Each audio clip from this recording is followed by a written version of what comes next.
الحمد لله والصلاة والسلام على رسول الله وعلى آله وأصحابه الفائزين برضا الله أما بعد فاتقوا الله عباد الله. സ്നേഹമുള്ള സഹോദരങ്ങളെ, അല്ലാഹു സുബ്ഹാനഹു വ തആല പുണ്യമേറിയ ഈ ദിനത്തിൽ നാം നിർവഹിച്ച നമ്മുടെ നമസ്കാരം, നമ്മുടെ ജുമുഅ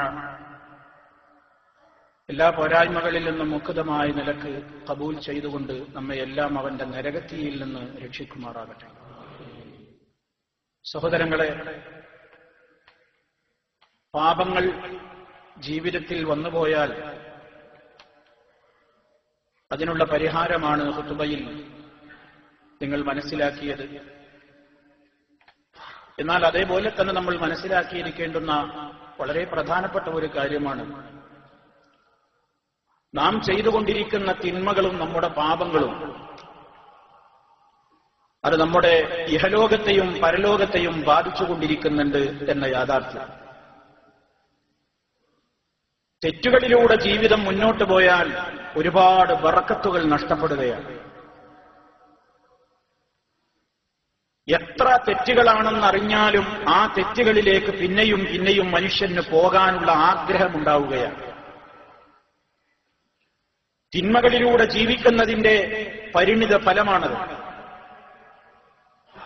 അതുകൊണ്ട് തിന്മകൾ ഒരു വ്യക്തിയിലും സമൂഹത്തിലുമൊക്കെ ഉണ്ടാക്കുന്ന ആപത്തുകളെ സംബന്ധിച്ച് നമ്മൾ ഓരോരുത്തരും വളരെ ജാഗ്രത കൈക്കൊള്ളേണ്ടവരാണ്.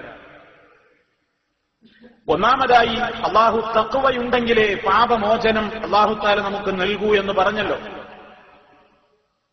അതുപോലെ തന്നെ നമുക്ക് നമ്മുടെ എല്ലാ കർമ്മങ്ങളും സ്വീകരിക്കപ്പെടാൻ ആവശ്യമായതാണ് ആ കർമ്മങ്ങൾ കുറ്റമറ്റ നിലക്ക് നിർവഹിക്കൽ. ഒരു നിസ്കാരം നമ്മൾ നിസ്കരിച്ചതുകൊണ്ട് അല്ലാഹു സ്വീകരിക്കൂല, അതിന് അതിൻ്റെതായ നിയമങ്ങൾ അനുസരിച്ച് നിർവഹിച്ചാലേ അല്ലാഹു ഖബൂൽ ചെയ്യുകയുള്ളൂ. വ്രതാനുഷ്ഠാനവും സക്കാത്തും ഹജ്ജും എല്ലാ കാര്യങ്ങളും അങ്ങനെയാണ്. അപ്പൊ ഞാൻ പറഞ്ഞു വരുന്നത്, ഏതൊരു കർമ്മവും സ്വീകരിക്കണമെങ്കിൽ ആ കർമ്മം എങ്ങനെ നിർവഹിക്കണം കുറ്റമറ്റ നിലക്ക് എന്ന ഇൽമ് വേണം. ആ ഇൽമാണ് അടിസ്ഥാനം. അതുകൊണ്ടാണ് പരിശുദ്ധ ഖുർആനിന്റെ അവതരണോദ്ഘാടനം നിർവഹിക്കപ്പെട്ട വിശുദ്ധ റമദാനിന്റെ ഒരു രാത്രിയിൽ ജിബ്രീൽ അലൈഹിസ്സലാത്തു വസ്സലാം എന്നുകൊണ്ട് ആദ്യം തന്നെ നബി സല്ലല്ലാഹു അലൈഹി വസല്ലമിനോട് കൽപ്പിക്കുന്നത് ഇഖ്റ എന്നാണല്ലോ. നീ വായിക്കൂ, വായിച്ച് പഠിച്ച് അറിവുണ്ടാകണം. അറിവില്ലെങ്കിൽ ഒരു കർമ്മവും നിർവഹിക്കാൻ കഴിയൂല. അറിവ് മതപരമായ അറിവാണ് അവിടെ ഉദ്ദേശിക്കുന്നത്. ആ അറിവ് അല്ലാഹു ആർക്കൊക്കെ നൽകണോ എന്ന് അള്ളയാണ് തീരുമാനിക്കുന്നത്. അത് നൂറാണ്, റബ്ബിന്റെ പ്രകാശമാണ് ആ അറിവ്. ആ പ്രകാശം പാപപങ്കിലമായ ഹൃദയത്തിന്റെ അകത്ത് ഇരിപ്പുറപ്പിക്കൂലാന്നാണ് ഇസ്ലാം പഠിപ്പിച്ചിട്ടുള്ളത്. ഇത് ഗൗരവത്തോടെ നമ്മൾ മനസ്സിലാക്കണം. നമ്മളൊരു ഇൽമു പഠിച്ചാൽ, ഒരറിവ് പഠിച്ചാൽ, ആ അറിവ് നമ്മുടെ ഖൽബിൽ കുടിയിരിക്കണമെങ്കിൽ, നിലനിൽക്കണമെങ്കിൽ, അതവിടെ സ്ഥായിയായി നിലനിൽക്കണമെങ്കിൽ അവിടെ തിന്മകളുടെയും കാപട്യത്തിന്റെയും പോരായ്മകളുടെയും ഇരുട്ടുണ്ടായിക്കൂടാ. അതവിടെ ഒരുമിച്ച് നിൽക്കൂല. അതുകൊണ്ട് ഇൽമ് ലഭിക്കണമെങ്കിൽ തഖ്വ വേണമെന്നാണ് ഖുർആൻ പറയുന്നത്. ഫത്തഖുല്ലാഹ് വയുഅല്ലിമുകുമുല്ലാഹ്. ഫത്തഖുല്ലാഹ് വയുഅല്ലിമുകുമുല്ലാഹ്. നിങ്ങൾ അല്ലാഹനെ സൂക്ഷിച്ച് ജീവിക്കും. വയുഅല്ലിമുകുമുല്ലാഹ്. അല്ലാഹ് നിങ്ങൾക്ക് ഇൽമു തരും, പഠിപ്പിച്ചു തരും. അപ്പൊ പഠിപ്പിച്ചു തരണമെങ്കിൽ, ഇൽമുണ്ടാകണമെങ്കിൽ നമുക്ക് എന്ത് വേണം? തഖ്വ വേണമെന്ന് അല്ലാഹു തആല പറയും. പാപങ്ങളിലൂടെ ജീവിച്ചാൽ പഠിച്ചതും മറക്കും. ഒരാൾ വലിയ ആലിമായി ഖുർആൻ പഠിച്ചു, ഹദീസ് പഠിച്ചു, അയാളുടെ ജീവിതം, സ്വകാര്യ ജീവിതവും എല്ലാ ജീവിതവും മോശമാണെങ്കിൽ അയാളുടെ ഇൽമ് അയാൾക്ക് ഉപകരിക്കാതെ വിശുദ്ധ ഖുർആൻ പറഞ്ഞതുപോലെ നായയെ പോലെ എന്ന് പറഞ്ഞില്ലേ? അള്ളാഹുവിന്റെ ആയത്തുകളും കിതാബുകളും ഒക്കെ പഠിച്ചു മനസ്സിലാക്കിയിട്ട് ഭൗതികമായ താൽപര്യങ്ങൾക്ക് വേണ്ടി ആ പഠിച്ചതൊക്കെ മൂടിവെച്ച് സമൂഹത്തോട് ഇൽമു പറയാതെ, ആ ഇൽമിൽ വടിയുറച്ച് നിൽക്കാതെ മാറിപ്പോയ ഒരു വലിയ പണ്ഡിതന്റെ ദുരന്തം വിശുദ്ധ ഖുർആൻ പറയുന്നുണ്ട്. ഇതെല്ലാവർക്കും ബാധകമാണ്, എല്ലാവർക്കും ബാധകമാണ്. നിങ്ങൾ പഠിച്ച ഒരു ഇൽമു പോലും നിങ്ങൾക്ക് ഉപകാരപ്പെടാതെ പോവുകയാണ് തിന്മകൾ ചെയ്യുമ്പോൾ. അള്ളാന്റെ പ്രകാശമാകുന്ന ഇൽമ കിട്ടണമെങ്കിൽ പാപങ്ങൾ ഒഴിവാക്കണമെന്നാ പറയുന്നത്. കാരണം ഇൽമാകുന്ന പ്രകാശത്തിന് നിന്നിൽ വന്നിരിക്കണമെങ്കിൽ അവിടെയുള്ള മോശത്തരങ്ങളെ നീ ക്ലീൻ ചെയ്യണമെന്നാ പറയുന്നത്. അല്ലാത്തടത്ത് അത് ഇരിക്കൂല. മഹാനായ ഇമാം ഷാഫി റഹിമഹുല്ലാഹ് വലിയ പണ്ഡിതനാണ്. ലോകം കണ്ട വലിയ പണ്ഡിതന്മാരിൽ വലിയ ഒരു പണ്ഡിതനാണ് ഷാഫി ഇമാം റഹിമഹുല്ലാഹ്. ഇന്നും ലോക മുസ്ലിമീങ്ങൾക്കിടയിൽ ഒട്ടേറെ ഗ്രന്ഥങ്ങൾ മഹാനായ ഷാഫി ഇമാമിന്റെ നമ്മൾ പാരായണം ചെയ്ത് പഠിച്ചുകൊണ്ടിരിക്കുകയാണ്. ആ ഷാഫി ഇമാം റഹിമഹുല്ലക്ക് ഒരു ഉസ്താദ് ഉണ്ടായിരുന്നു. അദ്ദേഹത്തിന്റെ പേര് വക്കീഅ് റഹിമഹുല്ലാഹ്. അദ്ദേഹത്തിന്റെ ഉസ്താദിന്റെ പേരായിരുന്നു വക്കീഅ്. ഷാഫി ഇമാമിന് ഇദ്ദേഹം കിതാബ് ചൊല്ലിക്കൊടുക്കും. അദ്ദേഹത്തിൽ നിന്ന് ദർസുകൾ കേൾക്കും, പ്രസംഗങ്ങൾ കേൾക്കും. അങ്ങനെ കേട്ട് പഠിച്ച് ഷാഫി ഇമാം റളിയല്ലാഹു തആല അൻഹു വക്കീലിൽ നിന്ന് വളരെ പഠിച്ചു. പക്ഷെ പഠിച്ചത് ചെറുപ്പം കണ്ട് ചിലതും മറന്നുപോവുക, വളരെ കുറഞ്ഞത് മറന്നുപോവുക. വലിയ മറവിക്കാരനല്ല ഷാഫി ഇമാം റഹിമഹുല്ലാഹ്. അപ്പൊ ഉസ്താദിനോട് പോയിട്ട് സങ്കടം പറഞ്ഞു, ഉസ്താദെ ചിലതൊക്കെ മറക്കുന്നുണ്ട്. നമ്മൾ വിചാരിക്കുന്ന തോതിലുള്ള മറവിയൊന്നുമല്ല. ആയിരക്കണക്കിന് പഠിച്ചിട്ടുണ്ടെങ്കിൽ ഇന്നൊരു ആരെയൊക്കെ ചിലപ്പോൾ പോയിട്ടുണ്ടാവും. അതാണ് ഷാഫി ഇമാമിന്റെ ഒക്കെ പേടി. എന്നിട്ട് ആ ഉസ്താദിനോട് പോയിട്ട് പറയുന്നത്, ഉസ്താദെ പഠിച്ചത് മനസ്സിൽ നിൽക്കുന്നില്ല. മഹാനവറുകളുടെ ദീവാനിൽ അദ്ദേഹം ഒരു സങ്കടത്തോടുകൂടി അദ്ദേഹത്തിന്റെ അനുഭവവും അതിന് ഉസ്താദ് പറഞ്ഞുകൊടുത്ത മരുന്നും അദ്ദേഹം രേഖപ്പെടുത്തിയിട്ടുണ്ട് ഇമാം ഷാഫി ഇമാമിന്റെ ദീവാൻ. ശകൗതു ഇലാ വകീഇൻ സൂഅ ഹിഫ്ളി ഫഅർശദനി ഇലാ തർക്കിൽ മആസി വഅഅലമനി ബിഅന്നൽ ഇൽമ നൂറുൻ വനൂറുല്ലാഹി ലാ യുഹ്ദാ ലിആസി. മഹാനായ ഷാഫി ഇമാം റഹിമഹുല്ലാഹ് പറയുന്നു, ഞാൻ ഉസ്താദായ വക്കീഅ് റഹിമഹുല്ലയോട് പോയിട്ട് എന്റെ സങ്കടം പറഞ്ഞു. ഞാൻ ആവലാതി പറഞ്ഞു. എന്താ ആവലാതി?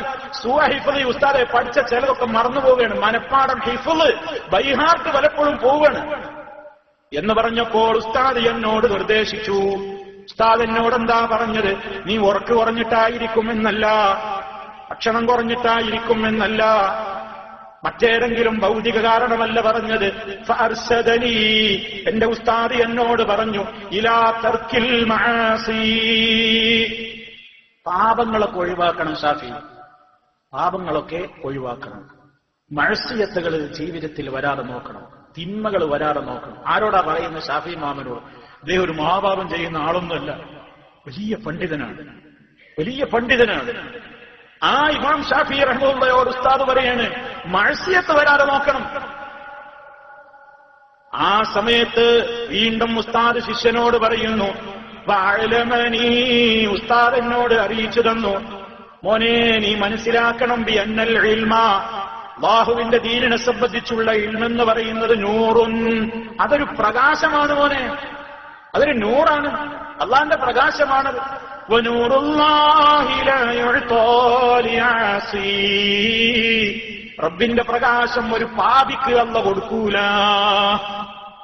അള്ളാന്റെ പ്രകാശം ഒരു ദോഷിക്ക് അവൻ കൊടുക്കൂല. ഇവിടെ നമ്മളെല്ലാവരും, നമ്മളൊക്കെ വിദ്യാർത്ഥികളാണ്, നമ്മൾ മതപരമായ അറിവുകൾ പഠിച്ചുകൊണ്ടേയിരിക്കുക. പഠനത്തിന് കാലമൊന്നുമില്ല. ഖുർആൻ ലേണിംഗ് ക്ലാസ്സുകളിൽ പഠിക്കുന്ന ഒരുപാട് മുതഅല്ലിമീങ്ങളുണ്ട് എന്റെ മുമ്പിൽ ഇരിക്കുന്നു. ദുബായിലും അജ്മാനിലും പലയിടങ്ങളിലും ആയിക്കൊണ്ട് വിശുദ്ധ ഖുർആൻ പഠിക്കാൻ വേണ്ടി സമയം ചെലവഴിക്കുന്ന ഒരുപാട് മുഖങ്ങൾ ഇവിടെയുണ്ട്. ഞാൻ ഈ കൂട്ടത്തിൽ നിങ്ങളോട് പറയാണ്, അതിനെക്കുറിച്ച് ചിന്തിച്ചിട്ടില്ലാത്ത നൂറുകണക്കിന് ആളുകളും ഇവിടെ ഉണ്ട് എന്ന് എനിക്കറിയാം. ഞാൻ ആരെയും കുറ്റപ്പെടുത്തല്ല. പക്ഷെ സഹോദരങ്ങളെ, വിശുദ്ധമായ ഒരു ഗ്രന്ഥം, എന്റെയും നിങ്ങളുടെയും വഴികാട്ടിയായ ഗ്രന്ഥം, നമ്മുടെ ജീവിതത്തിന് ദിശാബോധം നൽകുന്ന ഗ്രന്ഥം, നമ്മുടെ മനസ്സിന്റെ പ്രകാശമാക്കണേ എന്ന് റബ്ബിനോട് നമ്മൾ തേടുന്ന ഗ്രന്ഥം, എന്റെ ഹൃദയത്തിന്റെ വസന്തമാക്കണേ, എന്റെ സദറിന്റെ നൂറാക്കണേ, എന്റെ പാപങ്ങൾ പോക്കിക്കളയുന്ന, എന്റെ ഹമ്മുകളും മനക്ലേശങ്ങളും ഇല്ലാതെയാക്കുന്ന പ്രകാശമാക്കണേ, കാരണമാക്കണേ എന്ന് നമ്മളൊക്കെ തേടിക്കൊണ്ടിരിക്കുന്ന ഗ്രന്ഥം, ആ ഇൽമ് പഠിക്കാൻ തയ്യാറായിട്ടില്ലാത്ത ഒരുപാട് ആളുകൾ ഇപ്പോഴും ഉണ്ട്. എന്താ പ്രശ്നം? എന്താ സുഹൃത്തുക്കളെ നമുക്ക് ഖുർആൻ പഠിക്കാൻ തടസ്സം? ചിലര് പറയുന്നത്, ഖുർആൻ പഠിക്കുന്ന സ്ഥലത്തേക്ക് പോകണമെങ്കിൽ എനിക്ക് കുറച്ച് ദൂരെ യാത്ര ചെയ്യണം, കുറച്ച് ദൂരം പോകണം, ഇപ്പൊ ട്രാഫിക്കൊക്കെ ഉണ്ടാവും, എനിക്ക് ഉറക്ക് തടസ്സാണ്, ജോലിയുണ്ട്. ഖുർആൻ ക്ലാസുകൾക്ക് വരാതിരിക്കാനുള്ള ന്യായങ്ങളായി പറയുന്നത് ഖുർആൻ പഠിക്കാനുള്ള അവസരങ്ങൾ, ഇൽമ് പഠിക്കാനുള്ള അവസരങ്ങൾ കിട്ടിയിട്ട് അത് തട്ടിക്കളയാനുള്ള നമ്മുടെ ന്യായമായി കേൾക്കുന്നത് ട്രാഫിക്കാണ്. എനിക്ക് ഡ്യൂട്ടി കഴിഞ്ഞാൽ വലിയ ക്ഷീണാണ്, പ്രയാസാണ്. ഒരാഴ്ചയിൽ 1 മണിക്കൂർ വരൂ എന്ന് പറഞ്ഞാലുള്ള കാരണങ്ങളായി പറയുക. ഇൽമ്, അള്ളാഹുവിന്റെ നൂറ് നമുക്ക് തടയപ്പെടുകയാണ്. ആ മനസ്സ് പോലും പാപമംഗിലമാണ്. നമ്മൾ മനസ്സിലാക്കണം, മഹാന്മാരായ നമ്മുടെ നേതാക്കന്മാർ, നമ്മളൊക്കെ വെള്ളിയാഴ്ച സൂറത്ത് ഓതുന്നില്ലേ? സൂറത്തുൽ കഹ്ഫ്, അൽ കഹ്ഫ് സൂറത്ത് ഓതുന്നില്ലേ? മൂസാ നബി അലൈഹി സ്വലാത്തു വസ്സലാം ഒരു പ്രസംഗം നടത്തിക്കൊണ്ടിരിക്കുകയാണ്. പ്രസംഗം നടത്തിക്കൊണ്ടിരിക്കുമ്പോ അല്ലാഹു തആല ഒരാൾ ചോദിക്കുകയാണ്, ഏറ്റവും അറിവുള്ള ആരാണ് മൂസ ഇപ്പൊ ലോകത്തുള്ളത്? മഹാനവറുകൾക്ക് അന്നതേ അറിയോ? അദ്ദേഹം പറഞ്ഞു, ഞാൻ തന്നെയാണ്, എനിക്ക് തന്നെയാണ് അറിവുള്ളത്. അല്ലാഹു തആല അത് തിരുത്തിയിട്ട് പറഞ്ഞു, അല്ല മൂസ, നിനക്കാണ് അറിവുള്ള ഒരാളും കൂടെ ഉണ്ട്. ആണോ? എന്നെക്കാണ് അറിവുള്ള ഒരാളുണ്ടോ? അത് ഞാൻ അംഗീകരിക്കൂല എന്നുള്ള കിബറല്ല ഉണ്ടായത്. എന്നെക്കാണ് ഇവരുള്ള ഒരാളുണ്ടോ? പഠിച്ചോനെ, അതെവിടെയാ റബ്ബേ? എനിക്ക് ഇനിയും അറിവനാണ്, എവിടെയാ അത്? അല്ലാഹു തആല പറഞ്ഞു കൊടുത്തു, മജ്മഉൽ ബഹ്റൈൻ, 2 സമുദ്രങ്ങളുടെ സംഗമസ്ഥാനത്ത് ഒരു ഇടമുണ്ട്, അവിടെ വലിയൊരു പണ്ഡിതനുണ്ട്, എല്ലാത്തിനും പോയി പഠിക്കണം. മഹാനായ മൂസാ നബി അലൈഹി സ്വലാത്തു വസ്സലാം യാത്രാ ഒരുക്കങ്ങളോടുകൂടെ കൂടെ ഒരു വേലക്കാരൻ ഇവര് വൃത്യനെയും കൂട്ടിയിട്ട് യാത്ര പോകുന്ന അനുഭവമാണ് സൂറത്തുൽ കഹ്ഫിലൂടെ നമ്മൾ പഠിക്കുന്നത്. ക്ഷമയോടുകൂടി, സഹനത്തോടുകൂടി, ഞാനിതാ ക്ഷമിച്ച് സഹിച്ച് കാതങ്ങൾ താണ്ടിയിട്ടാണെങ്കിലും ഞാൻ ആ അറിവ് നേടിയെടുക്കുമെന്ന് പ്രയാസത്തോടുകൂടി മഹാനായ മൂസാ നബി അലൈഹി സ്വലാത്തു വസ്സലാം ഇൽമു നേടുവാൻ വേണ്ടി കാതങ്ങളോളം യാത്ര പോവുകയാണ്. അത് മൂസാ നബി അലൈഹി ഇസ്ലാമിന്റെ ചരിത്രം ഖുർആനിലൂടെ എല്ലാ വെള്ളിയാഴ്ചയും നമ്മൾ പഠിക്കണം. തീർന്നില്ല. മഹാനായ ജാബിർ റളിയല്ലാഹു തആല ഒരു ഹദീസ് കിട്ടാൻ മദീനയിൽ നിന്ന് മഹാനവറുകൾ 1 മാസം ദൂരം യാത്ര ചെയ്യേണ്ടുന്ന സ്ഥലത്തേക്ക് യാത്ര പോവുകയാണ് ഒരു ഹദീസ് കിട്ടാൻ. അപ്പൊ 1 മാസത്തെ വഴിദൂരാണോ ഉള്ളത്? ആ ഹദീസ് വാങ്ങിയിട്ട് നാട്ടിലേക്ക് തിരിച്ചു വരുമുണ്ട്. അവ 2 മാസമായി. ഒരു ഹദീസ് പഠിക്കാൻ, നബി സല്ലല്ലാഹു അലൈഹി വസല്ലമിൽ നിന്നുള്ള ഒരു ഹദീസ് പഠിക്കാൻ, അല്ലെങ്കിൽ ഒരായത്ത് പഠിക്കാൻ, ബല്ലിഗു അന്നി വലൗ ആയ, ഒരായത്തെങ്കിലും എന്നിൽ നിന്ന് എത്തിച്ചു കൊടുക്കൂ നിങ്ങൾ എന്ന് പറഞ്ഞ, അതല്ലെങ്കിൽ നദ്ദറല്ലാഹു ഇംറഅൻ സമിഅ മഖാലതി ഫഅദ്ദാഹാ കമാ സമിഅഹാ, അല്ലാഹു ഒരാൾ അനുഗ്രഹിക്കട്ടെ എന്ന് നബി സല്ലല്ലാഹു അലൈഹി വസല്ലം അഡ്വാൻസ്ഡ് ആയിക്കൊണ്ട് ബറക്കത്തിന് വേണ്ടി പ്രാർത്ഥിച്ചിരിക്കാൻ, ആ പ്രാർത്ഥനക്കൊന്നും യോഗമില്ലാത്ത മഹാഭാവികളായിട്ട് നമ്മൾ മാറുകയാണോ? നമ്മൾ മാറണോ? അല്ലാഹു അനുഗ്രഹിക്കട്ടെ എന്ന് പറഞ്ഞാൽ ആരെയാണ്? എന്റെ മഖാലത്ത്, എന്റെ വാക്കുകൾ കേട്ട് അത് പഠിച്ച് അതുപോലെ ജനങ്ങൾക്ക് എത്തിച്ചു കൊടുക്കുന്നവരെ. ഒരു ഹദീസ് നേടാൻ വേണ്ടി മാസങ്ങളുടെ വഴിദൂരമൊക്കെ സഞ്ചരിക്കുന്ന മഹാന്മാര്, നമ്മളോ ഇന്ന് നമ്മുടെ വിരൽത്തുമ്പിലാണ് അറിവുകളുള്ളത്. 5 മിനിറ്റ് യാത്ര ചെയ്താൽ ഒരു ഖുർആൻ പഠിക്കാം, ഒരു 10 മിനിറ്റ് കാറിൽ യാത്ര ചെയ്താൽ ഒരു ഹദീസ് കേൾക്കാം, ഒരു ആയത്ത് പഠിക്കാം, ഹദീസ് പഠിക്കാം. പക്ഷെ നമുക്ക് നേരമില്ല, സമയമല്ല, പഠിക്കാൻ നേരല്ല. എന്തിനും നമുക്ക് നേരണ്ട്, ഖുർആൻ പഠിക്കാൻ മാത്രം നമുക്ക് നേരല്ല. എന്താ കാരണം എന്നറിയോ? എന്താ ഇതിന്റെ മറുവശം നമ്മൾ മനസ്സിലാക്കണം. അതൊക്കെ വലിയ നൂറാണ്, ആ ഇൽമൊക്കെ വലിയ നൂറാണ്. ആ നൂറ് ഇരിക്കാൻ മാത്രം നീ ഇല്ല, ആ നൂറിന് ഇരിക്കാൻ മാത്രം നിന്റെ കൽബിൽ ഇടമില്ല. അത് വളരെ കറുത്തുപോയിട്ടുണ്ട്. അതുകൊണ്ടാ പറയുന്നത്, ആ നൂറിങ്ങോട്ട് കയറുമ്പോ നിന്നിലുള്ള എല്ലാ പോരായ്മയോട് പോയിക്കോളും. അതുകൊണ്ട് ആ നൂറ് നമ്മുടെ ഹൃദയത്തിൽ കുടിയിരുത്തുന്നത് തടയപ്പെടുന്നത് നമ്മുടെ മഅസിയത്തുകളാണ്, നമ്മുടെ പാപങ്ങളാണ്. നിങ്ങൾ കൂടുതൽ അല്ലാഹുവിനെ സൂക്ഷ്മത പാലിച്ചുകൊണ്ട് ജീവിക്കൂ. അല്ലാഹു നിങ്ങൾക്ക് പഠിപ്പിച്ചു തരും. ഇൽമിന്റെ മാനദണ്ഡം തഖ്വയാണ്. ശാഫി ഇമാമിനോട് ഉസ്താദ് പറഞ്ഞത്, മോനെ പാപങ്ങൾ ഒഴിവാക്കണം. എത്രത്തോളം നമ്മൾ പാപികളാകുന്നുവോ പഠിച്ചിട്ടൊന്നും കാര്യം. ഇനി എത്ര കൊല്ലം ഖുർആൻ ക്ലാസ്സിൽ ഒരാൾ പോയി, അയാളെ ജീവിതം ഖുർആൻ ക്ലാസ്സിലൊക്കെ വന്നിങ്ങനെ ഇരിക്കുന്നുണ്ട്. ആ ഖുർആനിൽ കേട്ടതും ആ ഹദീസ് ക്ലാസ്സിൽ പഠിച്ചതൊന്നും അയാളുടെ ജീവിതത്തിലെങ്കിലോ അയാൾ മരണം വരെ മുതഅല്ലിമായിട്ട് ഒരു കാര്യമില്ല. കാരണം എന്താ? മഅസിയത്തിലൂടെയാണ് ജീവിക്കുന്നതെന്നുണ്ടെങ്കിൽ ആ പഠിച്ച ഇൽമൊന്നും അയാൾക്ക് ബറക്കത്തില്ല, അതവിടെ നിലനിൽക്കൂല. അതുകൊണ്ട് സുഹൃത്തുക്കളെ, പാപങ്ങൾ കാരണമായിട്ട് വരുന്ന ഒന്നാമത്തെ ആപത്ത് നമ്മുടെയൊക്കെ പരലോകത്തിന്റെ ഗതി നിർണയിക്കുന്ന അടിസ്ഥാന ഘടകമായ ഇൽമ് എന്ന് പറയുന്ന വലിയ നൂറ് നമുക്ക് തടയപ്പെടുന്നു. രണ്ടാമതായി സുഹൃത്തുക്കളെ, ഉണ്ടാകാവുന്ന ഒരു ദോഷം, വ്യക്തികളിൽ തന്നെ ഉണ്ടാകുന്ന ദോഷം, അവരുടെ മനസ്സ് വളരെ പ്രയാസമാകും.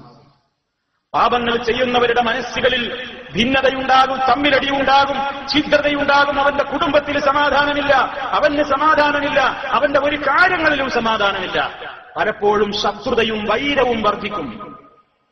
അഹ്ലു കിതാബുകാരിൽ നിന്ന്, അവരുടെ ദുശ്ചെയ്തികളിൽ നിന്ന് നീ ഞങ്ങളെ കാത്തുരക്ഷിക്കണേ എന്ന് പറഞ്ഞ് ആമീൻ ചൊല്ലുന്നവരാ ഞാനും നിങ്ങളും നിസ്കാരത്തിൽ. ഇഹ്ദിന സിറാത്തൽ മുസ്തഖീം സിറാത്തൽ ലദീന അൻഅംത അലൈഹിം. ആരാ അൻഅംത അലൈഹിം? മഹാന്മാരായ അമ്പിയാക്കളും ശുഹദാക്കളും സിദ്ദീഖുകളും സാലിഹീങ്ങളും ഒക്കെ. ഇവരൊക്കെ നടന്ന വഴിയിൽ അല്ലാഹ് നീ ഞങ്ങളെ ചേർക്കണേ. ഗൈരിൽ മഗ്ദൂബി അലൈഹിം വലദ്ദാല്ലീൻ. മഗ്ദൂബി അലൈഹിം അൽ യഹൂദ് അല്ലാല്ലീൻ അന്നസാറ. യഹൂദി നസറാനികളുടെ ആ അഹ്ലു കിതാബുകാരുടെ വഴിയിൽ പെടുത്തല്ലേ. അവർക്ക് അല്ലാഹു തആല തൗറാത്തും ഇഞ്ചീലൊക്കെ ഇറക്കിക്കൊടുത്ത് ആ ഇൽമ അനുസരിച്ച് അവർ ജീവിച്ചില്ല. അവര് പാപമംഗലമായ ജീവിതത്തിലേക്ക് എത്തിയപ്പോ അല്ലാഹു തആല പറയാണ്, ഫനസൂ ഹല്ലം മിമ്മാ ദുക്കിറൂ ബിഹി. അവരോട് ഏതൊന്നുകൊണ്ട് ഉത്ബോധിപ്പിക്കപ്പെട്ടിരുന്നുവോ ആ ഉത്ബോധനങ്ങളെയൊക്കെ അവരുടെ ജീവിതത്തിൽ നിന്ന് അവർ മറന്നു കളഞ്ഞുപോയി. അഹ്ലു കിതാബുകാർക്ക് സംഭവിച്ച കാര്യം അല്ലാഹു പറയാണ്, നസ്രാനികൾക്ക് സംഭവിച്ച കാര്യം പറയും. അവരോട് പഠിപ്പിച്ച കാര്യങ്ങളനുസരിച്ച് ജീവിക്കാതെ തോന്നിവാസികളായിട്ട് അവർ ജീവിച്ചപ്പോണ്ടായ ദുരന്തം എന്താ? فأغرينا بينهم العداوة والبغضاء إلى يوم القيامة. അവർക്കിടയിൽ ശത്രുതയും വിദ്വേഷവും അല്ലാഹു തആല കൂടുതൽ കൂടുതൽ രൂക്ഷമാക്കി. ശത്രുതയും വിദ്വേഷവും കുടുംബത്തിലും വ്യക്തികളിലും സമൂഹങ്ങളിലൊക്കെ കടിച്ച് കീറുന്ന, അങ്ങോട്ടും ഇങ്ങോട്ടും ഒരു പൊരുത്തവുമില്ലാതെ നീങ്ങുന്ന ആ നിലക്കുള്ള ഒരവസ്ഥ, ഒരന്തരീക്ഷം സമൂഹത്തിൽ ഉണ്ടാക്കി തീർക്കുകയാണ് പാപങ്ങൾ.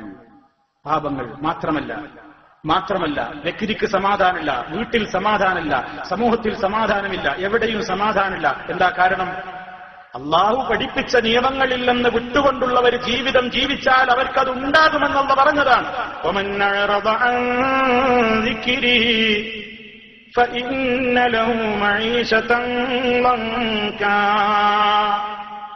ആര് എന്റെ ഉത്ബോധനങ്ങളെ അവഗണിച്ചുകൊണ്ട് ജീവിക്കുന്നുവോ അതാണ് പാപമംഗലമായ ജീവിതം എന്ന് പറയുന്നത്. അള്ളാന്റെ ദിക്റുകളിൽ നിന്ന് മാറിയിട്ട് പാപമംഗലമായ ജീവിതം ജീവിച്ചാൽ അവന്റെ ജീവിതം വളരെ ഇടുക്കമുള്ളതാകും, ലങ്കാകും. ഇതിന്റെ വിശദീകരണത്തിൽ കാണാം, അവന് സാമ്പത്തികമായി ലങ്കാണ്, മാനസികമായി അവന് പ്രയാസമാണ്, ശാരീരികമായി പ്രയാസമാണ്, എല്ലാ അർത്ഥത്തിലും അവന് പ്രയാസമാകുന്നു. വല്ലാത്തൊരു പ്രയാസമാണ് അവനുണ്ടാകുന്നത്.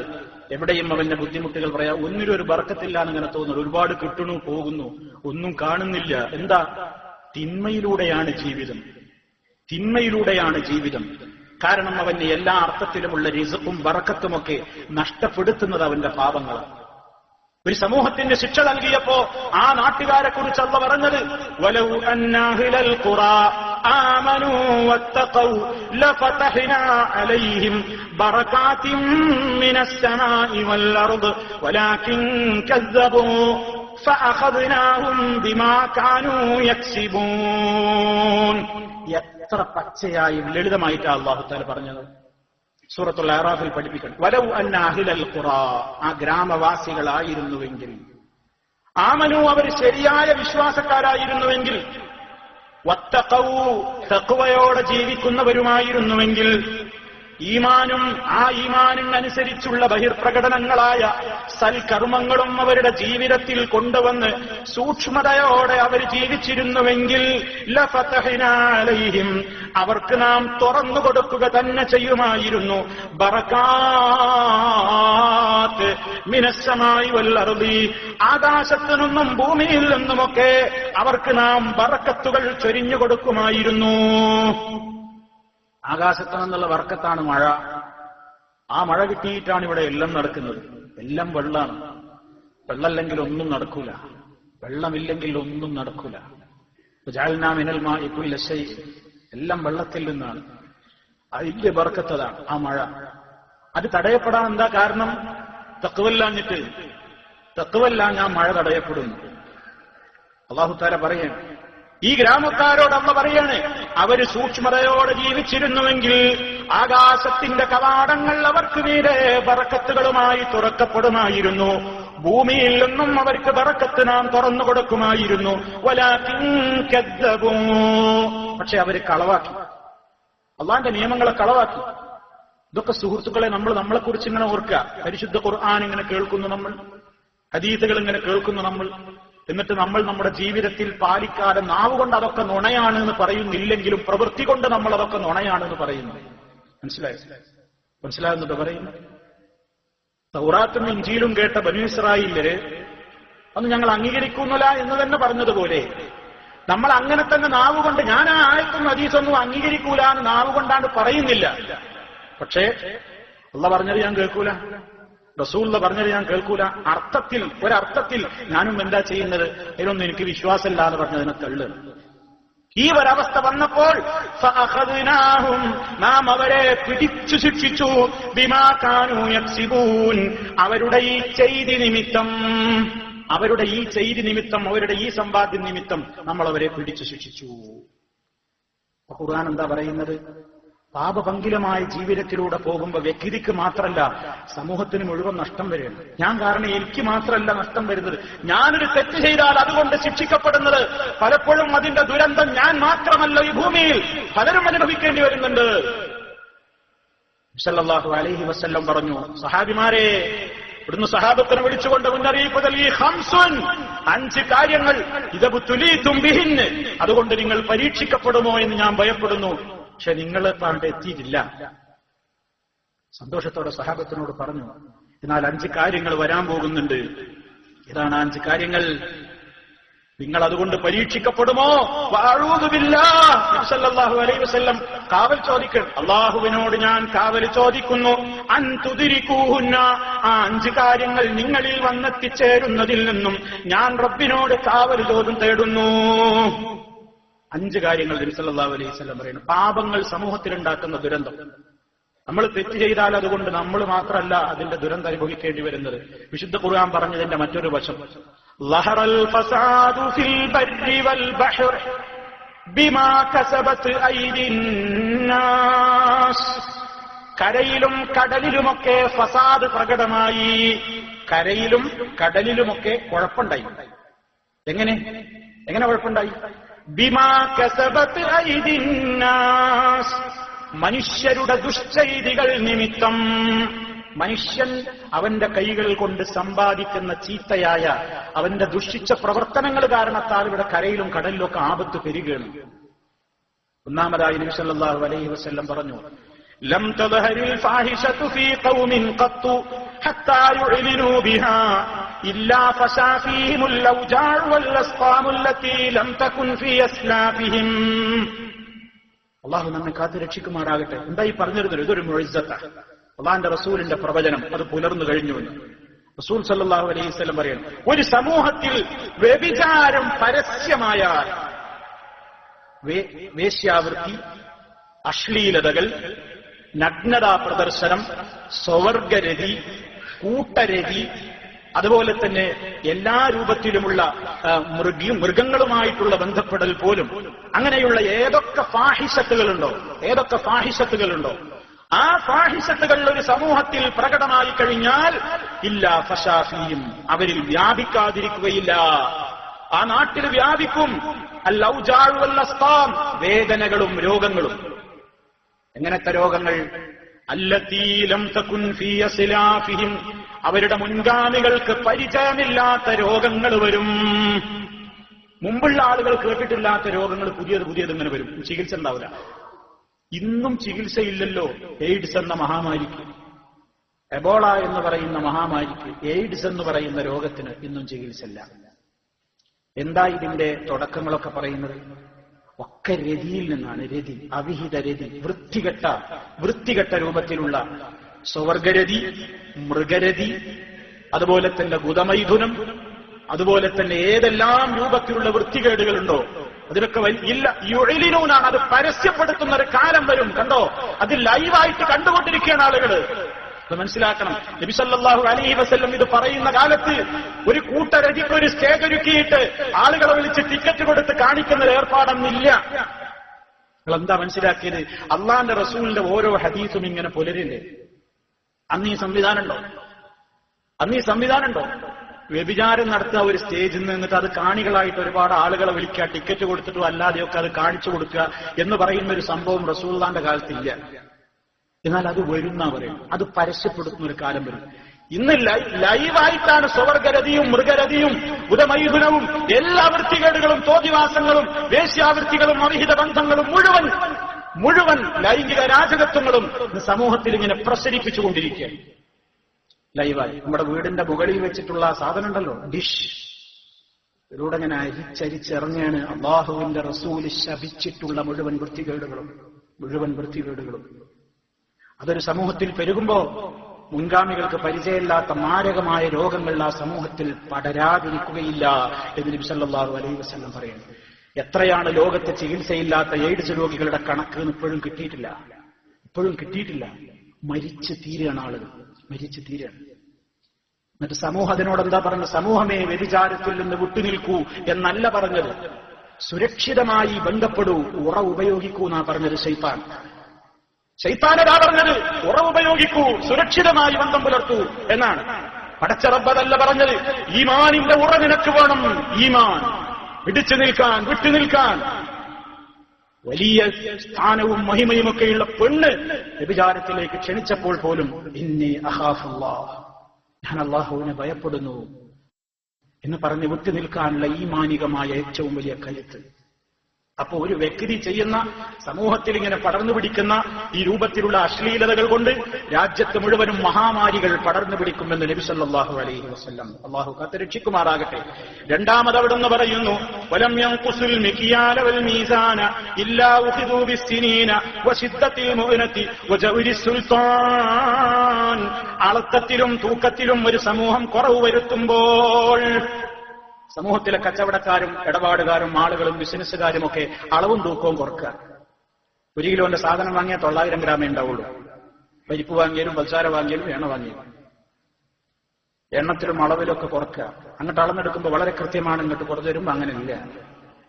അളക്കത്തിലും തൂക്കത്തിലും കൃത്രിമം കാണിച്ചുകൊണ്ട് സമൂഹത്തെ വഞ്ചിക്കുമ്പോൾ കാലവിപത്തുകൾ കൊണ്ടവരെ പിടികൂടും.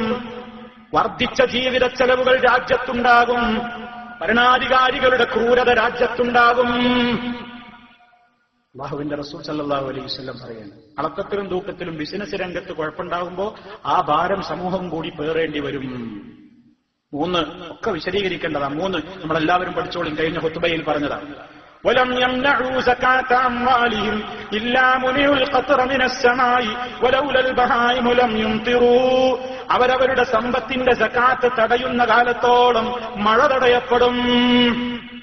സകാത്ത് കൊടുക്കാതായ മഴ വരൂല. മഴ കമ്മിയാനുണ്ടെങ്കിൽ അത് എന്തോ പ്രകൃതിയുടെ പ്രശ്നമുണ്ട്, അത് ഞാറ്റുവേല കുറച്ചപ്പുറത്ത്, മൺസൂൺ ഇങ്ങോട്ട് പോയി, അത് അവിടെ പ്രകൃതി ഇങ്ങോട്ട് വന്നു എന്നൊന്നുമല്ല. മുസ്ലിമീങ്ങൾ ഓരോന്നിനും കാരണം കാണേണ്ടത് എന്താണെന്നറിയോ? സകാത്ത് കൊടുക്കാതെയായാൽ ഇവിടെ മഴ കുറയും. ഇസ്തിഗ്ഫാർ കുറഞ്ഞാൽ മഴ കുറയും. പാപങ്ങൾ പെരുകിയാൽ മഴ കുറയും. മഹാനായ ഉമർ ഖത്താബ് റളിയല്ലാഹു തആല അൻഹു മഴയ്ക്ക് വേണ്ടി തേടുമ്പോ, മഹാനവറുകളുടെ കാലത്ത് കഠിനമായ വരൾച്ചയും ക്ഷാമവും ഉണ്ടായപ്പോ ഉമർ ഖത്താബ് റളിയല്ലാഹു തആല അൻഹു മഴയ്ക്ക് വേണ്ടി തേടുന്ന അവസരത്തിൽ മഹാനവറുകൾ പ്രാർത്ഥിച്ചപ്പോ പറഞ്ഞു, റബ്ബേ, അല്ലാഹുവേ, ഇവിടെ ബലാഹുകളൊക്കെ ഇറങ്ങുന്നത് മനുഷ്യന്റെ പാപങ്ങൾ നിമിത്തമാണ്. പാപങ്ങൾ പെരുകുമ്പോഴാണ് പരീക്ഷണങ്ങൾ പെരുകുന്നത്, ഒരുപാട് ആപത്തുകൾ ഉണ്ടാകുന്നത്. അത് നീങ്ങിപ്പോകുന്ന ഒരു തൗബയിലൂടെ അല്ലാതെയല്ല. അപ്പൊ പാപങ്ങൾ ഉണ്ടാകുമ്പോ അതുകൊണ്ട് സമൂഹത്തിൽ എല്ലാവർക്കും ദോഷമുണ്ട്. സമൂഹത്തിലുള്ള മിണ്ടാപ്രാണികൾക്ക് വരെ കുടിവെള്ളം നഷ്ടപ്പെടുകയാണ്. രാജ്യത്ത് വെള്ളക്ഷാമം ഉണ്ടാകുന്നത് നമ്മുടെ ദോഷങ്ങൾ കൊണ്ടാണ്.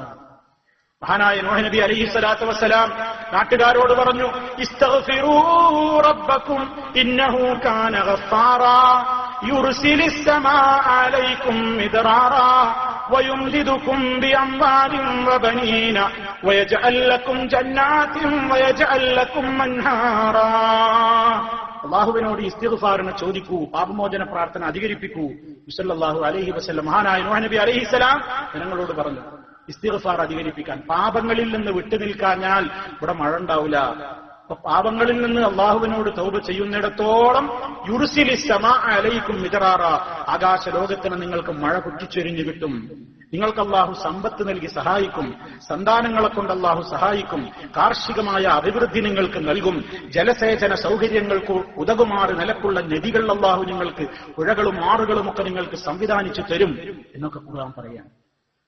മഹാനായ ഹൂദ് നബി അലൈഹിസ്സലാം ആദ് ഗോത്രത്തോടും പറഞ്ഞു, ഇസ്തഗ്ഫിറൂ റബ്ബക്കും, ഇസ്തഗ്ഫിറൂ റബ്ബക്കും, നിങ്ങൾ നിങ്ങളുടെ റബ്ബിനോട് ഇസ്തിഗ്ഫാറിനെ ചോദിക്കൂ, യുമത്തിഉക്കും മത്താഅൻ ഹസന, നിങ്ങൾക്ക് അവൻ നല്ല നിലക്കുള്ള വിഭവങ്ങൾ തന്ന് നിങ്ങൾക്ക് ആശ്വാസം നൽകുമെന്നാണ് ഹൂദ് നബി അലൈഹിസ്സലാം ആദ് സമൂഹത്തോടും കൽപ്പിച്ചത്. നമ്മളും മനസ്സിലാക്കുക, നമ്മുടെ പാപങ്ങൾ മുഖേന, നമ്മൾ ചെയ്യുന്ന തെറ്റുകൾ മുഖേന ഇവിടുത്തെ മിണ്ടാപ്രാണികൾക്കും മറ്റുള്ള ആളുകൾക്കൊക്കെ വെള്ളം കിട്ടാതാവുക. അപ്പൊ നമ്മൾ പാപങ്ങളിലൂടെ പോകാതെ നാം ചെയ്യുന്ന തെറ്റുകൾക്ക് നാം മാത്രമല്ല, പരലോകത്ത് നമ്മൾ മാത്രം ഉത്തരവാദികളാവും. പക്ഷേ ഇവിടെ ഒരുപാട് നിരപരാധികൾ അതുകൊണ്ട് പ്രയാസപ്പെടുന്നുണ്ട്. അതുകൊണ്ട് ഒരാൾ നമ്മുടെ പാപങ്ങൾ നമ്മുടെ ജീവിതത്തിൽ വരാതെ നോക്കണം. അതുകൊണ്ട് വലിയ ദുരന്തങ്ങളാണ് ഉണ്ടാകുന്നത്. പിന്നെ നമുക്കൊക്കെ ഉണ്ടാകുന്ന ഒരു സംശയം എന്താണെന്നറിയോ, ഇങ്ങനെയൊക്കെ പറഞ്ഞാലും എല്ലാ രൂപത്തിലുള്ള ഏത് കാര്യത്തിലൊക്കെ തഖ്വ വേണമെന്നൊക്കെ പറഞ്ഞാലും എല്ലാ രംഗത്തും തഖ്വ ഇല്ലാതെ ജീവിക്കുന്നവർക്കാണല്ലോ ഇവിടെ കാഴ്ചയിൽ ബർക്കത്ത് എന്നാണ്. ഇപ്പൊ എല്ലാവർക്കുള്ള സംശയം. നിങ്ങൾ അങ്ങനെ കച്ചവടം ചെയ്യാൻ പാടില്ല, അത് ഹറാമാണ്. നിങ്ങൾ ഈ പ്രവൃത്തി ചെയ്യാൻ പാടില്ല, അത് ഹറാമാണ്. ഈ രൂപത്തിൽ ജീവിക്കാൻ പാടില്ല, അത് ഹറാമാണ്. അവർക്കൊക്കെ കഷ്ടപ്പാടാണ്. ഇതൊക്കെ വെല്ലുവിളിച്ച് അതിനെയൊക്കെ മാറ്റി നിർത്തിക്കൊണ്ട് ജീവിക്കുന്നവർക്കാണല്ലോ എല്ലാ സൗകര്യവും. അവർക്കിങ്ങനെ വെച്ചടി ഇങ്ങനെ വർധനവല്ലേ കാണുന്നത്. പിന്നെന്താ ഈ പറയുന്നതായിട്ടുള്ളൊരു ബന്ധം? ഇത് പ്രായോഗിക ജീവിതത്തിൽ ഈമാനില്ലാത്ത മനുഷ്യനങ്ങനെ തിന്മയിലേക്ക് കൊണ്ടുപോവുകയാണ്. അതിന് അള്ളാഹു ഒരു കാരണം പറഞ്ഞിട്ടുണ്ട്. എന്താ അറിയോ? തിന്മകൾ ചെയ്യുന്ന ആളുകൾക്ക് നമ്മളിങ്ങനെ സൗകര്യങ്ങൾ ചെയ്തു കൊടുക്കും.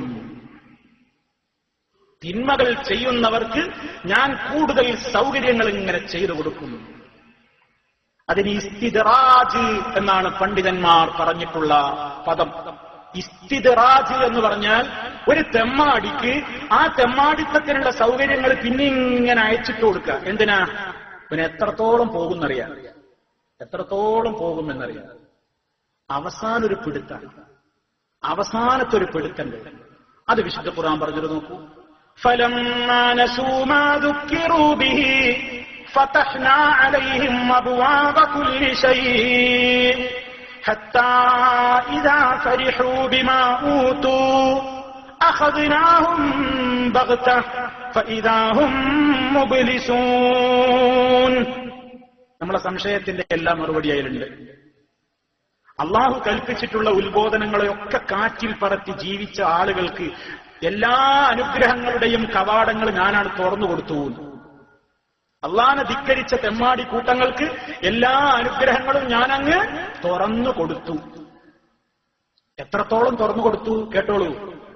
ഹത്താ ഇദാ ഫരിഹൂ ബിമാ ഊതൂ, അവർക്ക് നൽകപ്പെട്ട ആ കാര്യങ്ങളിലൊക്കെ അവർ വല്ലാതെ ഉൾപുളകം കൊണ്ട് സന്തോഷിച്ച് മതിച്ചു നടന്നു.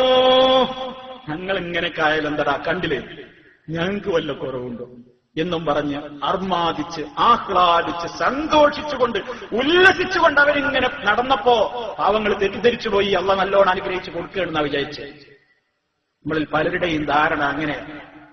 ഞാനിപ്പോ സക്കാത്ത് കൊടുത്തില്ലേലും കഴിഞ്ഞ കൊല്ലത്തേക്കാണ് കൂടുതൽ തന്നെയുള്ളൂ. അത്ര കൃത്യ കണക്കൊന്നും ഇപ്പൊ നോക്കണമെന്നില്ല. ഞാൻ ഇപ്പോഴും സിനിമയൊക്കെ കാണാറുണ്ട്. ഞാനിപ്പോഴും അങ്ങനെ പാട്ട് കേൾക്കും, മ്യൂസിക് കേൾക്കും. ഞാൻ ഇപ്പോഴും ഗാനമേളയുടെ സദസ്സിൽ പോയിരിക്കും. ഞാനിപ്പോഴും ആ രൂപത്തിലുള്ള എല്ലാ കാര്യങ്ങളും ഉണ്ട്. എനിക്കൊരു കമ്മിയൊന്നുമില്ല. ഞാനിപ്പോഴും പല രൂപത്തിലും കുറച്ചൊക്കെ ഒരു കാര്യങ്ങളിലൊക്കെ ഒരു അത്രയൊന്നും ശ്രദ്ധിക്കാതെ തന്നെ അത്ര വലിയൊരു തീവ്രതയൊന്നും എനിക്കില്ല. അതങ്ങനെയല്ല. തീവ്രത, താടി നീക്കിയ തീവ്രത, തുണിയൽപ്പം നിര്യാണിക്ക് നേരെ കയറ്റി കൊടുക്കണം എന്ന് പറഞ്ഞ തീവ്രത. ഒരു ഇഞ്ചിലാടോ നരകം, ഒരു ഇഞ്ചിലാടോ സ്വർഗം പരിഹസിക്കാൻ മുമ്പിലാണ്. അത് ഈ കാലഘട്ടത്തിന് പറ്റാത്തതാണ് നിങ്ങളൊക്കെ പറയുന്നത്. അങ്ങനെ പലതും പറയും. എന്നാലും ഞങ്ങൾക്ക് ഒരു കുറവില്ല.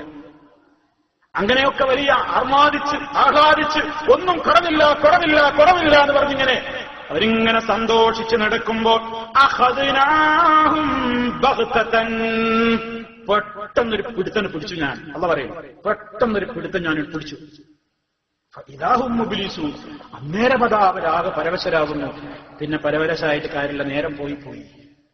അത് നൂഹ് നബി അലൈഹിസ്സലാമിന്റെ ജനതക്ക് പറ്റി, ഹൂദ് നബി അലൈഹിസ്സലാമിന്റെ ആദ് ഗോത്രക്കാർക്ക് പറ്റി, സമൂദ് ഗോത്രമാകുന്ന സ്വാലിഹ് നബി അലൈഹിസ്സലാമിന്റെ ജനതക്ക് പറ്റി, മദിയൻകാർക്ക് പറ്റി, ശുഐബ് നബി അലൈഹിസ്സലാമിന്റെ നാട്ടുകാരായ മദിയൻകാർക്ക് പറ്റി, സദോമിസം എന്ന് പറയുന്ന ഏറ്റവും വലിയ വൃത്തികേടിലൂടെ ലൈംഗിക അരാജകത്വത്തിലൂടെ ജീവിച്ച മഹാനായ ലൂത്ത് നബി അലൈഹിസ്സലാമിനെ വെല്ലുവിളിച്ചുകൊണ്ട് ആ നാട്ടിൽ അശ്ലീലത വിതറിയ ആ നാട്ടുകാർക്ക് പറ്റി, മൂസ നബി അലൈഹിസ്സലാം എന്ന് പറയുന്ന വലിയ അധികാരിക്ക് പറ്റി, ഹാറൂൻ എന്ന് പറയുന്ന ആയിരക്കണക്കിന് ഖജനാവുകളുടെ താക്കോൽ കൂട്ടങ്ങളുടെ അധിപനായ വലിയ മുതലാളിക്ക് പറ്റി, ഹാമാൻ എന്ന് പറയുന്ന വലിയ ധിക്കാരിക്ക് പറ്റി, അബൂലഹബ് എന്ന് പറയുന്ന നബി സല്ലല്ലാഹു അലൈഹി വസല്ലമിന്റെ മുഖത്ത് നോക്കിയിട്ട് അള്ളാഹുവിന്റെ റസൂൽ അവനോട് തൗഹീദ് പറഞ്ഞ ദേഷ്യം മാത്രം മനസ്സിൽ വെച്ച് തബ്ബല്ലക എന്ന് പറഞ്ഞ അബൂലഹബിന് പറ്റി.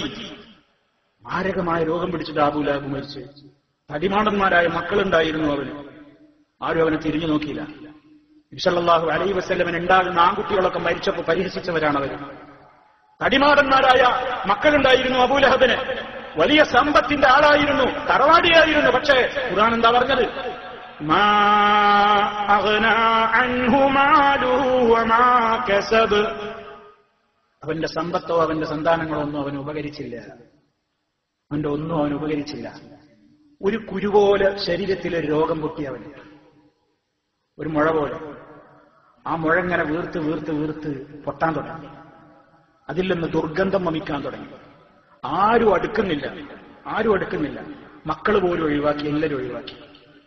അവസാനം ഒരു കുഴി കുത്തിയിട്ട് ആരെ കൊണ്ടൊക്കെയോ ഒരു കമ്പ് കൊണ്ട് ഈ ബോഡി അടുക്കാൻ പറ്റാഞ്ഞിട്ട് അതിലിങ്ങനെ കുത്തിയിട്ട് ഇങ്ങോട്ട് കുഴിയിലേക്ക് ചാടിച്ച് മണ്ണിട്ട് മൂടിയുന്നു അബൂലഹബിന്റെ ബോഡി.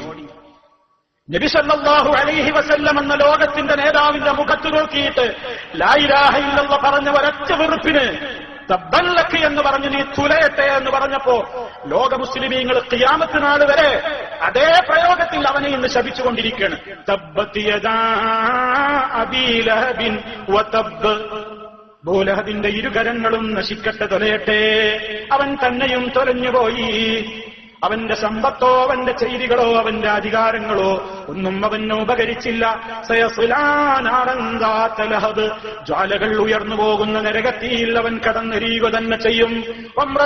അവന് ഈ രംഗത്ത് വലിയ സഹായിയായി വർത്തിച്ച അവന്റെ ഇണയാകുന്ന അവന്റെ ഭാര്യയും അവന്റെ കൂടെ നരകത്തിലുണ്ടാകും. ഖുർആൻ പറഞ്ഞു, ഇതൊരു അബൂലഹബുമാരുടെയും ഖാറൂൻമാരുടെയും ഹാമാന്മാരുടെയും ഫറവോമാരുടെയും മാത്രം കഥയല്ല, നമുക്കൊക്കെ ബാധകമാണ്. അള്ള തരുന്ന സൗകര്യങ്ങൾ ഉപയോഗപ്പെടുത്തിയിട്ട് തിന്മ തന്നെ ചെയ്യുമ്പോൾ പിന്നെയും പടച്ചോൻ തരുന്നുണ്ട് എന്ന് വിചാരിച്ചിട്ട് ആരും അർമാദിക്കണ്ട, ആരും അഹങ്കരിക്കണ്ട. ഇതൊക്കെ എന്നെ സ്നേഹിച്ച് തരികയെന്ന് വിചാരിക്കണ്ട, പരീക്ഷിക്കണം. ഇട്ടിങ്ങനെ സൗകര്യങ്ങൾ ഇങ്ങനെ അയച്ചിട്ട് തരും. അവരുടെ അതിക്രമത്തിൽ അവരെ നാം ഇങ്ങനെ അയച്ചിട്ട് കൊടുക്കും വിഹരിക്കാൻ വേണ്ടി. അവസാനം ഒരു പിടുത്തൽ പിടിക്കും. ആ പിടുത്തത്തിൽ നിന്ന് രക്ഷ ഉണ്ടാവില്ല. അല്ലാഹു നമ്മെ കാത്ത് രക്ഷിക്കുമാറാകട്ടെ. അതുകൊണ്ട് പ്രിയമുള്ളവരെ, ദൻബുകൾ, പാപങ്ങൾ നമ്മുടെ ജീവിതത്തിൽ നമ്മൾ ചെയ്തു പോയാൽ അതുകൊണ്ട് നമുക്കും സമൂഹത്തിനൊക്കെയും ആപത്താണ്. നാളെ പരലോകത്ത് കഠോരമായ ശിക്ഷയാണ്. ആ ദൻബുകളെയൊക്കെ കഴുകിക്കളയുവാനുള്ള ശുദ്ധമായ മാധ്യമമാണ് തൗബ. നിരന്തരമായി അല്ലാഹുവിനോട് തേടിക്കൊണ്ടിരിക്കുക, പ്രാർത്ഥിച്ചുകൊണ്ടിരിക്കുക. അതിന് നമുക്ക് തൗബ, ആ തൗബക്ക് പുറമെ സൽക്കർമ്മങ്ങൾ കൂടി അതിന് കാരണമാകുന്നുണ്ട്. അൽ ജുമുഅതു ഇലൽ ജുമുഅ കഫാറ. ഒരു ജുമുഅ അടുത്ത ജുമുഅക്കിടയിലുള്ള പാപങ്ങൾ പൊറുക്കും. റമദാൻ ഇല്ല റമദാൻ, ഒരു റമദാൻ എടുത്ത റമദാന്റെ വേളയിൽ പാപങ്ങൾ പൊറുക്കും. മൻ സാമ റമദാന ഈമാനൻ വഹ്തിസാബ ഗുഫിറ ലഹു മാ തഖദ്ദമ മിൻ ദംബിഹി. ആരെങ്കിലും റമദാനിൽ വിശ്വാസത്തോടെ പ്രതിഫലം കിട്ടണമെന്ന മോഹത്തോടെ നോമ്പെടുത്താൽ അവന്റെ പാപങ്ങൾ പൊറുക്കപ്പെടും. മൻ ഖാമ റമദാന ഈമാനൻ വഹ്തിസാബൻ ഗുഫിറ ലഹു മാ തഖദ്ദമ മിൻ ദംബിഹി. ആരെങ്കിലും റമദാനിൽ രാത്രി നിസ്കരിച്ചാൽ, വിശ്വാസത്തോടെ പരലോകത്ത് കൂലി കിട്ടണമെന്ന നിലക്ക് നിസ്കരിച്ചാൽ അവന്റെ പാപങ്ങൾ പൊറുക്കപ്പെടും. അതുകൊണ്ട് പാപമോചനത്തിന് നമുക്ക് കാരണമായി തീരുന്ന ഒട്ടേറെ സൽക്കർമ്മങ്ങളുണ്ട്. ഉളുവെടുക്കുമ്പോൾ പോലും നമ്മുടെ പാപങ്ങൾ ഇങ്ങനെ ഉതിർന്നു വീഴുകയാണെന്ന് നബി സല്ലല്ലാഹു അലൈഹി വസല്ലം പറഞ്ഞിട്ടുണ്ട്. ഈ അർത്ഥത്തിലൊക്കെ പ്രിയമുള്ളവരെ, നമ്മുടെ പാപങ്ങളുടെ യഥാർത്ഥമായ ആ ഒരവസ്ഥയിൽ നിന്ന് നമ്മൾ കൃത്യമായി ഒഴിഞ്ഞു പോകുവാനും പാപങ്ങൾ നമ്മുടെ ജീവിതത്തിൽ വരാതെ കൃത്യമായി സൂക്ഷിക്കുവാനും നാം എല്ലാവരും സമയം കാണേണ്ടതുണ്ട് എന്ന് പ്രത്യേകമായി ഓർമ്മപ്പെടുത്തുകയാണ്. എന്റെ സംസാരത്തിൽ എന്തോ ഒരു അബദ്ധം വന്നത് ആരോ സൂചിപ്പിക്കുന്നു. മൂസാ നബിയെ കുറിച്ച് പറഞ്ഞ ഭാഗത്ത് തെറ്റുപറ്റി. ഫിർഔനിനെ ഉദ്ദേശിച്ചത് മൂസാ നബിയാണ് പറഞ്ഞത്. പറഞ്ഞുപോയോ? അള്ളാഹു പുറത്തു തരുമാറാകട്ടെ. അങ്ങനെ ഒരുപാടുണ്ടാവലുണ്ട്. സബഖുൽ ലിസാൻ അതിന് പറയാം. പാചകം അള്ളാഹ് എന്ന് പറഞ്ഞിടത്ത് റസൂൽ എന്ന് പറയും, റസൂൽ എന്ന് പറഞ്ഞിടത്ത് അള്ളാഹ് എന്ന് പറയും. അതൊക്കെ അള്ളാഹു നമുക്ക് അറിയാതെ വന്നു പോകുന്ന പാപങ്ങളാണ്. അള്ളാഹു നമുക്ക് പുറത്തു തരുമാറാകട്ടെ. ഉടനെ തന്നെ അത് ഓർമ്മപ്പെടുത്തിയ എന്റെ സഹോദരനെ വളരെ വിനയത്തോടുകൂടി നന്ദി അറിയിക്കുകയാണ്. അള്ളാഹു സുബ്ഹാനഹു വ തആല നമ്മുടെ എല്ലാവരുടെയും ചെറുതും വലുതുമായ എല്ലാ ദോഷങ്ങളും പുറത്തു തന്നുകൊണ്ട് അവൻ അനുഗ്രഹിച്ചവരുടെ കൂട്ടത്തിൽ നമ്മെ ഓരോരുത്തരെയും ഉൾപ്പെടുത്തി അനുഗ്രഹിക്കുമാറാകട്ടെ. എല്ലാവിധ പ്രയാസങ്ങളിൽ നിന്നും അള്ളാഹു നമ്മെ കാത്തു രക്ഷിക്കുമാറാകട്ടെ. കഴിഞ്ഞ ക്ലാസ്സിൽ ഞാൻ സൂചിപ്പിച്ചതുപോലെ നിങ്ങൾ സക്കാത്ത് നൽകുവാൻ ഉദ്ദേശിക്കുന്ന സംരംഭത്തിലേക്ക് ആരെങ്കിലും സഹകരിക്കുവാൻ ഉദ്ദേശിക്കുന്നുവെങ്കിൽ നിങ്ങൾക്ക് ബന്ധപ്പെടാവുന്നതാണ്. എന്റെ നമ്പർ നിങ്ങൾക്ക് ആരോട് ചോദിച്ചാലും കിട്ടും. നിങ്ങൾക്ക് ബന്ധപ്പെടാം. അതുപോലെ തന്നെ ആ കാര്യങ്ങളിൽ ഒരുപാട് സംരംഭങ്ങൾ നമ്മുടെ നാട്ടിലുള്ളത് ഞാൻ സൂചിപ്പിച്ചു. പെരുന്നാളിന് പാവപ്പെട്ട കുട്ടികളുടെ വീടുകളിലേക്ക് അവർക്ക് ഈദ് പുടവ അഥവാ പെരുന്നാൾ വസ്ത്രം നൽകുന്ന ഫണ്ടുണ്ട്. അതുപോലെ തന്നെ പാവപ്പെട്ട ഒരുപാട് ആളുകളുടെ പല സംരംഭങ്ങൾക്കും വേണ്ടി മാത്രമാണ് അത് ഉപയോഗപ്പെടുത്തുക. നിങ്ങളുടെ സക്കാത്തിന്റെ വിഹിതങ്ങളിൽ നിങ്ങൾ ഉദ്ദേശിക്കുന്നുവെങ്കിൽ നിങ്ങൾ ബന്ധപ്പെടണം എന്നീ അവസരത്തിൽ ഓർമ്മപ്പെടുത്തുകയാണ്. അത്തരത്തിലുള്ള സംരംഭങ്ങൾ നമ്മൾ രൂപീകരിച്ചിട്ടുണ്ട്. അത് എല്ലാവരെയും ഈ അവസരത്തിൽ ഒന്നുകൂടി ഉണർത്തിക്കൊണ്ട് അല്ലാഹു സുബ്ഹാനഹു വ തആല നല്ല നല്ല കാര്യങ്ങളിലൊക്കെ കൂടുതൽ ആവേശത്തോടുകൂടി കൂടുതൽ സഹകരണത്തോടുകൂടി നല്ലൊരു മനസ്സോടുകൂടി സൽക്കർമ്മങ്ങളുടെ കാര്യങ്ങളിൽ വളരെ സഹകരിക്കുവാനും എല്ലാ തിന്മകളോടും ഈ വിശുദ്ധ റമളാനിൽ പ്രത്യേകിച്ചും അല്ലാത്ത കാലത്തും എല്ലാ തിന്മകളോടും നിസ്സഹകരിക്കുവാനും നമുക്കെല്ലാം അള്ളാഹു തൗഫീഖ് നൽകുമാറാകട്ടെ. നമ്മുടെ സംരംഭങ്ങളൊക്കെ അള്ളാഹു വിജയിപ്പിക്കുമാറാകട്ടെ. അള്ളാഹു നമുക്ക് ഇതുപോലെയുള്ള സംരംഭങ്ങൾ ഒരുപാട് തുറന്നു തരുന്നുണ്ട്. ഒരുപാട് സംരംഭങ്ങളുണ്ട്. ഈ പള്ളി സ്ഥാപിച്ചിട്ടുള്ള വ്യക്തി അള്ളാഹു അവർക്ക് വലിയ പ്രതിഫലം പ്രദാനം ചെയ്യുമാറാകട്ടെ. ആയിരക്കണക്കിന് മലയാളി സഹോദരങ്ങൾ ഇതിനകം എന്റെ പ്രിയപ്പെട്ട സഹോദരങ്ങളോട് സന്തോഷത്തോടുകൂടെ പറയാണ്, ഇത് നിങ്ങളുടെ പള്ളിയാണ്. നിങ്ങളാണ് ഈ പള്ളിയുടെ കാതൽ, നിങ്ങളാണ് ഈ പള്ളിയുടെ ജീവൻ. നിങ്ങൾ നേരത്തെ വരുന്നു. ഇവിടെയും കാണാത്തൊരു വല്ലാത്തൊരു ഐക്യവും ഒരു സമഭാവനയും ഒരു സ്നേഹവും ഒക്കെ എല്ലാ ആഴ്ചതോറും വന്ന് കണ്ട് പുതുക്കിപ്പോകുമ്പോൾ എന്റെ പ്രിയപ്പെട്ട ഹബീബുകളോട് ഓരോരുത്തരെയും നേരിട്ട് കണ്ട് പരിചയപ്പെടണം, സന്തോഷം കൈമാറണം എന്നൊക്കെ ആഗ്രഹമുള്ള ഒരാളാണ് ഞാൻ. പക്ഷെ പ്രായോഗികമായിട്ട് കഴിയില്ലല്ലോ. നിങ്ങളോടൊക്കെ ഞാൻ പരിചയപ്പെടുന്നുണ്ട്. എല്ലാവരും എന്റെ ഹബീബുകളാണ് എന്നീ അവസരത്തിൽ വളരെ സ്നേഹത്തോടുകൂടി നിങ്ങൾ ഒരാളെ സ്നേഹിക്കുന്നുവെങ്കിൽ നിങ്ങളത് പ്രകടിപ്പിക്കണമെന്നാണല്ലോ. ഞാൻ നിങ്ങളെ എല്ലാവരെയും സ്നേഹിക്കുന്നു. ആ ഒരു സ്നേഹം നിങ്ങളോട് ഞാൻ തുറന്നു പറയുന്നു. നിങ്ങളുടെ പള്ളിയാണ്. ഇതിന്റെ വൃത്തിയും ഇതിന്റെ അച്ചടക്കവും ഇതിന്റെ പരിസരത്തുള്ള പാർക്കിങ്ങും മറ്റുള്ള എല്ലാ കാര്യങ്ങളും നിങ്ങളാണ് ശ്രദ്ധിക്കേണ്ടത്. അള്ളാഹു നമ്മുടെ ഈ സംരംഭത്തിന് കരുത്ത് പകർന്നുകൊണ്ട് കൂടുതൽ കാലം ദീർഘായുസ്സോടുകൂടി അള്ളാഹുവിന്റെ ദീനിന്റെ ഖിദ്മത്ത് ചെയ്യാനും അതിൽ സഹകരിക്കാനും ഒക്കെ നമുക്ക് എല്ലാവർക്കും തൗഫീഖ് നൽകുമാറാകട്ടെ. നമ്മുടെ പാപങ്ങൾ എന്ത് തന്നെ വന്നുപോയിട്ടുണ്ടെങ്കിലും അള്ളാഹു പുറത്തു തരുമാറാകട്ടെ. മാരകമായ രോഗങ്ങളിൽ നിന്ന് അള്ളാഹു നമ്മെ കാത്തു രക്ഷിക്കുമാറാകട്ടെ. നമുക്ക് വേണ്ടപ്പെട്ട പലരും ഹോസ്പിറ്റലുകളിലാണ്. അള്ളാഹുവെ, നീ അവർക്ക് പരിപൂർണമായ ശിഫ നൽകി അനുഗ്രഹിക്കണമേ. ഞങ്ങളെയും അവരെയും നീ എല്ലാ രൂപത്തിലുള്ള എല്ലാ ആപത്തുകളിൽ നിന്നും കാത്തു രക്ഷിക്കണമേ. ഈമാനോടുകൂടെയുള്ള അന്ത്യം എല്ലാവർക്കും നീ വിധിക്കണമേ നാഥ. اللهم ربنا تقبل منا انك انت السميع العليم وتب علينا انك انت التواب الرحيم واغفر لنا انك انت الغفور الرحيم. اللهم توفنا مسلمين والحقنا بالصالحين والحمد لله رب العالمين. اللهم صل على محمد وعلى آل محمد. والسلام عليكم ورحمة الله وبركاته.